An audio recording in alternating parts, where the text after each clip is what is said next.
El diario Clarín esta canción, el que quiera hacerse cargo se hace cargo. Es así, es como que entró nuevamente en vigencia, suena. Volvieron los Va a 90, más que sonar nunca. toda la semana, les diría que todo el año. Vamos a volver sobre la tapa del diario Clarín antes de saludar a Germán, porque la trae él a la tapa en realidad, que para mí fue la tapa que, por un lado, comunicó que ya estaba Telefónica adentro. O sea, hay arreglo, fumata blanca. Que es la tapa que dice: el gobierno usará la plata del FMI para pagar la deuda con el central que dejó el kirchnerismo. Ojo. Es la que se generó en la gestión de Cristina.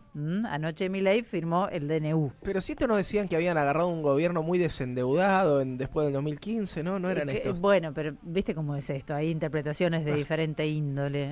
¿Cómo está Germán Pinazo? Bienvenido. ¿Cómo andan ustedes? ¿Bien? Bien, otra etapa que hizo va a ser historia, ¿no?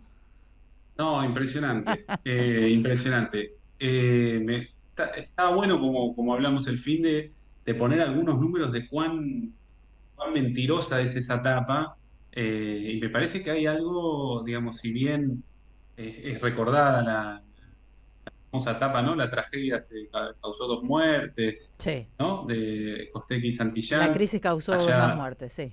hace más de 20 años. Me parece que ahora hay algo medio recargado, digamos, en la capacidad de mentir flagrantemente y de operar políticamente, por parte de los funcionarios y por parte de los formadores de opinión pública, digamos. Por eso para mí, digamos, el término terraplanismo, digamos, ¿no? Es porque la gente te dice a vos que la Tierra es plana y cuando vos decís, pero no, mirá las imágenes satelitales, te dicen cuca y te pegan un palazo a la cabeza, ¿no? Es como, digamos, por un lado es todo el tiempo, la falsedad planificada, ¿no? Y por el otro el palo, ¿no?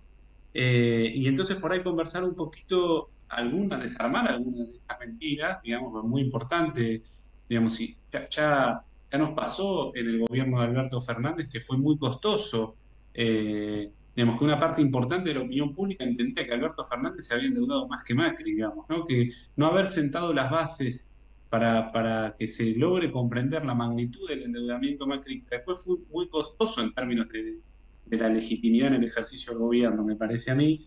Y como esto va a reventar, capaz hablar de algunos de los signos del agotamiento de este esquema macroeconómico, bueno, seguir conversando sobre estas, tratando de desarmar en la medida de lo que podamos estas mentiras, digamos, ¿no? Así que si les parece, yo arrancaría por algunos datos de deuda. Dale, vamos. Hay una primera cosa ahí que es para evitar la esquizofrenia, yo voy a usar un documento del Fondo Monetario Internacional para que nadie diga, qué sé yo, de las universidades del conurbano. El monitoreo de la economía mundial del 2023, el Fondo Monetario Internacional hace un estudio sobre procesos de desendeudamiento en 33 países a lo largo de más de 20 años Sí. y llega a algunas conclusiones bien interesantes. Primero, que el déficit fiscal no explica procesos de desendeudamiento, el déficit fiscal es inocuo en términos de generar procesos de endeudamiento. Lo que el propio Fondo Monetario Internacional dice, contrariando a Toto Caputo y a todos estos liberales autóctonos que tenemos, es que lo que hace que los países logren desendeudarse eficazmente es el crecimiento del PBI y, oh casualidad, incluso reconocen que muchas veces el aumento del gasto público que hace crecer la economía es lo que termina haciendo que los países sean más solventes en términos de su deuda, para empezar. Entonces, si nosotros medimos la deuda como parte del PBI, que es como efectivamente tenemos que medirla, digamos, porque la deuda se hace sostenible o no en función de el tamaño de una economía y la capacidad de pago que tiene esa economía. El gobierno de Néstor Kirchner tomó el país con una deuda que era más del 120, alrededor del 120% del PBI. ¿Cómo terminó en 2015, después de 3 gobiernos de Néstor Kirchner y Cristina Fernández? En alrededor del 52% del PBI. O sea, para empezar ahí hay una reducción de deuda fenomenal. Una deuda que además, lo que era la deuda en moneda extranjera, incluyendo los tenedores que no habían entrado al canje, era apenas 22% del PBI. Yo me tomé el trabajo de mirar los datos del Banco Mundial. Argentina en el 2015 era de los países que menos deuda en moneda extranjera tenía en el mundo, digamos. No Mira se vos. ubicaba en los países que menos deuda en moneda extranjera tenía en el mundo. Eso, Toto Caputo, gestión uno y Mauricio Macri, única gestión, por suerte, primer tiempo, esperemos que no se repita. Cuando Macri terminó después de 4 años, la deuda había vuelto al 100% del PBI. Recordemos, El kirchnerismo la bajó de 118 a 52 y en 4 años Macri la volvió a subir al 100% del PBI con un agravante más, que la deuda en moneda extranjera era de alrededor del 60% del PBI. Claro. O sea, es una cosa, lo que hicieron debería ser un delito, digamos, ¿no? Y otro más, porque ellos dicen, no, pero vos la deuda en moneda local no la contás porque no la querés pagar. Bueno, la deuda en moneda local, el Sí. gobierno de Cristina Fernández terminó con 30% del PBI y el de Macri terminó con 40%. Pero después también aumentaron la deuda en moneda local. Entonces, no hay ninguna manera, incluso aunque dijésemos que el gobierno de Alberto Fernández es la deuda del kirchnerismo, la deuda en moneda extranjera también bajó durante el gobierno de Alberto Fernández en relación a lo que dejó el gobierno de Mauricio Macri. No hay ninguna manera, ningún dato, no hay nada que permita afirmar que esta deuda con el Fondo Monetario Internacional se toma para pagar la deuda del kirchnerismo. No hay forma, no hay forma. Yo los datos que les estoy diciendo son datos que Sí. publica el propio Poder Ejecutivo Nacional y datos del Banco Mundial. Es un relato Ninguno de ellos- político y no económico, eso es lo que nos estás diciendo. La realidad económica, la cuestión económica va por otro lado. Y ni siquiera, digamos, la palabra política me parece que es demasiado elevada, Claro. es una operación de lo más berreta, digamos, Ujú. ¿no? Es una operación de lo más berreta que está destinada simplemente a desinformar. Sí. No hay una línea editorial. Eh, yo entiendo que puede haber una línea editorial, por supuesto, yo creo que malintencionada, pero que puede pasar por línea editorial cuando alguien dice que la deuda en pesos es igual que la deuda en dólares, etcétera. Ahora, no hay ninguna forma de afirmar que esta deuda es para pagar la deuda del kirchnerismo. Ninguna. No hay ningún tipo de interpretación posible. Es lisa y llanamente una mentira. Y Ujú. es una mentira que se produce en un momento donde todos los indicadores le están dando al gobierno que está por colapsar, y ahí me parece que la hipótesis que vos sugerís, felicitas, de Sí. que ya hay acuerdos por Telecom, Sí. es algo que tendríamos que tener en cuenta, porque si no, no se entiende alguien que se tire arriba de una granada de esta manera, con Claro. esta convicción, Sí, digamos, y ¿no? aparte, supuestamente venían ya enfrentados, venían con tensiones, ¿no? Exactamente, digamos, porque de verdad que hay un piso de decencia que estaba muy bajo y que incluso se ha roto, digamos, ¿no? Ujú. Con este tipo.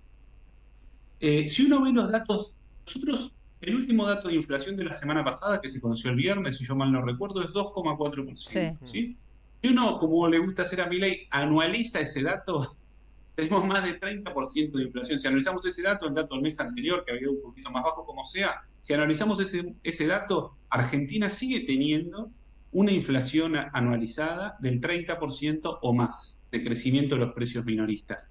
Esto es un problemón, digamos. Por supuesto que es más baja que la inflación que dejó Alberto Fernández, pero el problema con esta inflación en particular es que es incompatible con la estrategia que viene teniendo el gobierno de sostener el tipo de cambio fijo. ¿Por qué? Porque Brasil, por ejemplo, tuvo todo el año pasado una inflación anual de 4%, 5%, y producto de esa inflación, que fue más alta de la que esperaban un 3%, devaluó su moneda. O sea, hizo que el real se deprecie para que los precios locales no estén tan caros. Si Argentina sigue manteniendo el tipo de cambio fijo como lo está haciendo, no mueve el valor del dólar y sigue teniendo una inflación del 30% anual, Argentina va camino a convertirse en el país más caro del mundo, digamos, casi más caro que Suiza en algún momento. Si vos comparás el precio del paracetamol en Argentina, perdón, no sé si esa es la droga o el producto, No, pero está bien, creo que no es la marca. No voy a decirlo al comparás aire la porque no tengo leche, idea. el remedio más consumido en Argentina, Sí. y en los precios en dólares en Argentina, en Brasil, en Europa, Argentina está camino a convertirse en el país más caro del mundo. Y eso sin una entrada constante de dólares que permita financiar ese esquema macroeconómico donde vos sos más caro que todo el mundo, entonces te conviene comprar todo lo que puedas afuera y no producir nada acá. Sin una entrada infinita de dólares no se sostiene. Y en eso está el gobierno cuando va al Fondo Monetario Internacional y por eso necesita estas mentiras, digamos, tan desagradables como la de la tapa del diario Clarín. Esto se produce además en un contexto donde el consumo en supermercados en diciembre del 2024 fue más bajo que en diciembre de 2023. Y por supuesto que más bajo que diciembre del 2022. En diciembre del 2023 el consumo ya se había caído muchísimo Sí. por la devaluación y por el 25% de inflación. Si uno toma el promedio del segundo semestre del año 2024, el consumo en supermercados era un 11% más bajo que el del segundo semestre del 2023. Todo este aumento de precios, digamos que la inflación no logra romper el piso del 2%, es una pésima señal para el esquema macroeconómico del gobierno, porque esto se produce con una bruta recesión atrás. Y esta recesión no está dando los frutos esperados, y si no los produce, si eventualmente el gobierno devalúa, bueno, ya lo conversamos todos los lunes, eso es Sí, lo que puede pasar. sí, sí, sí. Pero digamos, hoy hay que prestarle atención, me parece a mí, a cómo el viernes el dato que se conoció es que el gobierno intervino con 472 millones de dólares en un solo día para que no suban el contado con liquidación y el dólar MEP. Hoy ¿Eso qué vamos a significa? conocer Que el había impacto. gente que empezó a retirarse, que tenía bopreales y que empezó a retirarse, y eso es el desembolso que tuvo el gobierno. Toda la gente que tenía, no solo, si vos ves los datos de plazos fijos, incluso no hace falta ser un inversor sofisticado. Cuando el gobierno asume los plazos fijos del Sí, sector privado, cae muchísimo. ajá, Se recuperaron al equivalente a 33.000 millones de dólares en un solo año. El que ponía en plazos fijos y rinde 30% anual contra un tipo de cambio que se mantiene fijo, si vos le haces 30% en dólares en un año, sos Warren Buffett. Y claro. Warren Buffett saca 30% de dólares en un año. Con un plazo fijo en pesos, si el tipo de cambio se mantenía fijo, vos eras, qué sé yo, el mejor inversor financiero del mundo. Todo el que tenía un plazo fijo lo trata de desarmar para pasarse a dólares. Y eso es lo que estamos viendo. El volumen de operaciones en el MEP y el contado con liquidación el viernes tocó un techo de gente saliendo, como vos decís, ¿no? de cualquier insumo, cualquier instrumento Bien. que daba una rentabilidad alta en pesos, el que puede salir está tratando de salir para esa rentabilidad en pesos, hacerla a dólares. Porque si te agarra después de la devaluación, por más rentabilidad en pesos que te dé, no va a ser tan buen negocio. Claro, El claro. gobierno lo que está tratando... Sí. No, no, no, te escucho y te sumo, está en este momento, obviamente que siguen las tensiones con el precio del dólar blue, ¿no? O sea, vamos a tener una semana de tensiones, porque entiendo que además que no termine de cerrar el Fondo Monetario Internacional genera más inestabilidad. Y por supuesto, que no cierre el Fondo Monetario Internacional genera más inestabilidad y que no tengan un plan B, digamos. ¿No? Porque Claro. hoy se va a conocer el dato de las reservas. Las reservas se conocen con de un día posterior al día del que se opera. Digamos, los niveles de reservas brutas están en los niveles más bajos del principio de 2016. El gobierno está manoteando los encajes de los bancos, están manoteando cualquier cosa. Lo que Mm. le decían al gobierno populista que hacía, lo están haciendo. Recordemos que tomaron un préstamo en dólares con bancos en enero, que ya se lo fumaron todo, de 1.000 millones de dólares, y ahora están eso, manoteando el fondo de olla. Claro. Si bien el Fondo Monetario Internacional van a salir a decir mandril, yo qué sé, va a aparecer Clarín a decir alguna cosa, pero eso van a durar algunos meses, porque Argentina, repito, va camino a ser el país más caro del mundo, y eso no se sostiene, digamos. Claro, claro. Bueno, esperanzador el panorama del No, lunes, no. ¿eh? Lunes, arrancamos bien Maravilla. arriba. Bueno, no, más insumos Ustedes para... pasen, no sé, yo si quieren te digo otra cosa, No, pero no, digo, más insumos para ir todavía el miércoles con el esta situación, miércoles, la ¿no? esperanza está ahí, la Casi que me esperanza siento me parece que aliviada está de no tener ahí. plata para invertir, tengo deuda nada más Sí, en el banco, yo en este momento. quédate tranquila que tus Boprial van a andar bien.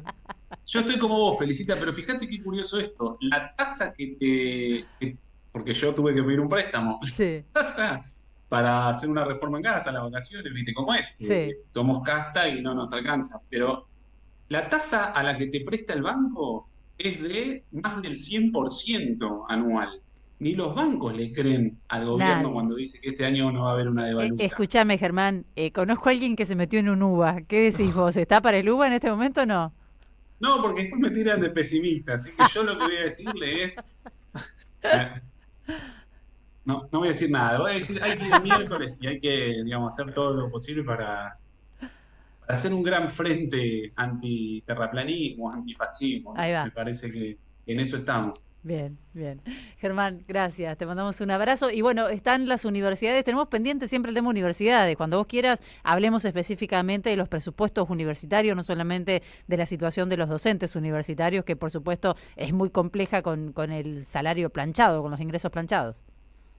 Sí, hablemos si querés el lunes que viene. Dale. La verdad que la situación de las universidades es peor. Yo te diría, en un sentido, peor que la del año pasado, profundicémoslo cuando Dale. ustedes quieran, por Sí, supuesto. dale. Gracias, Germán. Abrazo grande. Abrazo grande. Hasta luego. Estamos escuchando a Germán Pinazo, que es el vicerrector de la Universidad Nacional General Sarmiento, por eso lo convoco por el tema Claro. universidades, economista, columnista en este programa.